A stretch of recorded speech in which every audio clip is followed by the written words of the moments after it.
What's up, guys? This is Cameron Johnson here. So here's a little video of my top 5 favorite Boss pedals of all time.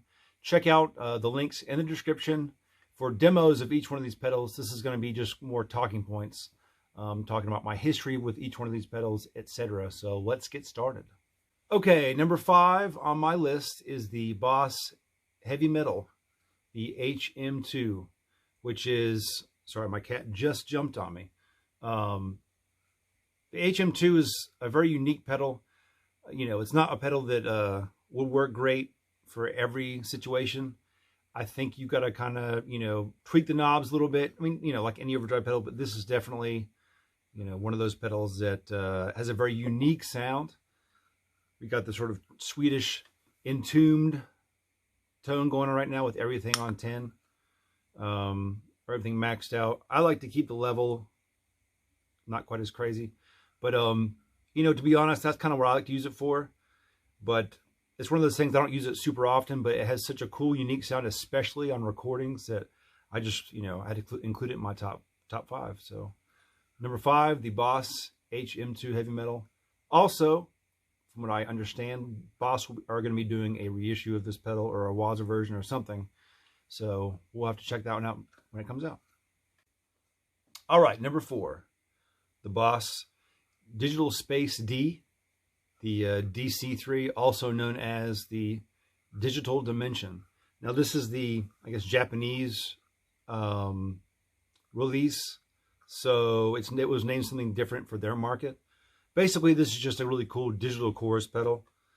I've actually never tried this in stereo before, oddly enough, but this is on the subtle side.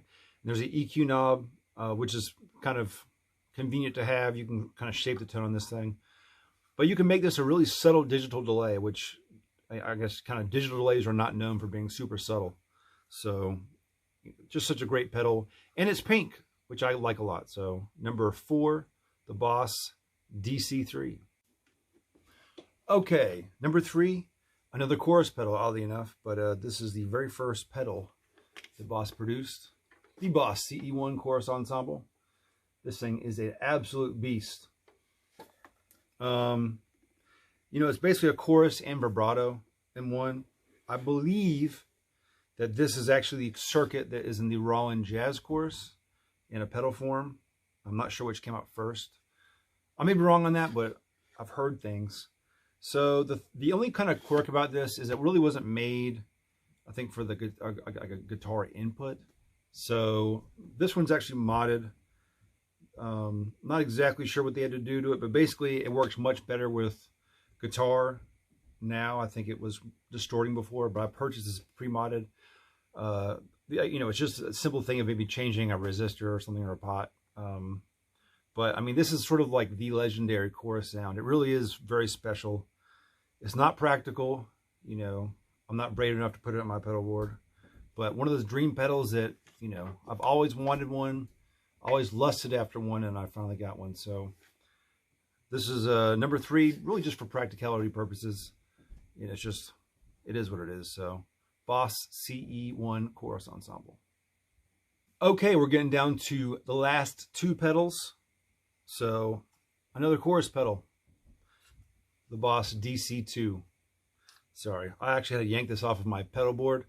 I'm choosing this one, the Waza version, as opposed to the I guess the vintage version, because I think it sounds just as good, and it has an additional mode selector. I think this replicates the rack unit that this thing's sort of based on, with the push buttons. Also, the push buttons they don't actually go in, but you just press them, and I think it just works better.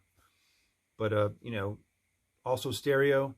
This thing has a really, really nice, I don't know, just great chorus sound.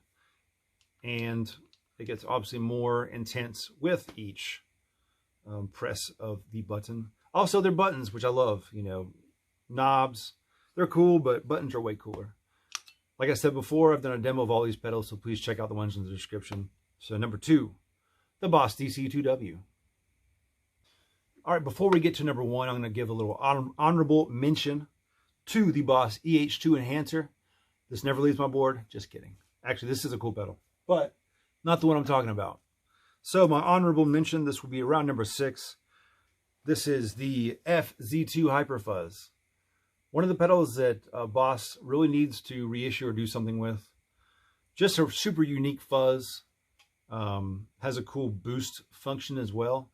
Works great, sounds great. This is just kind of like when you put this on your pedal board, play this thing live to a Marshall or something, it's just crazy. So honorable mention the FZ2, but without further ado, my number 1 favorite Boss pedal is the DSD2, Digital Sampler Delay. Now the reason why this is my number 1 is probably because I use it the most. I actually have 2 of these on my board, on my pedal board. What's cool about this pedal, it's essentially a DD2. Uses the same 12-bit chip.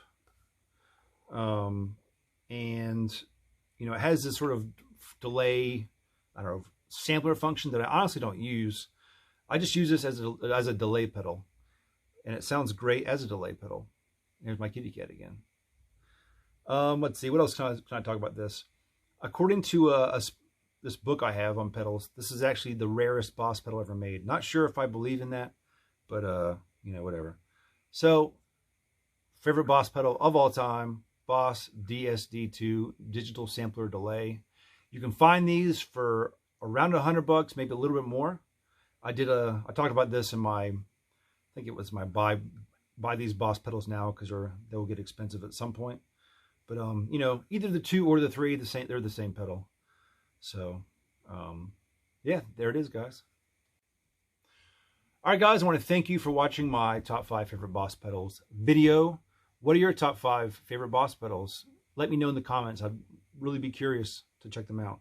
Like I said before, all these pedals I've demoed in the past, so check out the links in the description. And we'll see you again next time.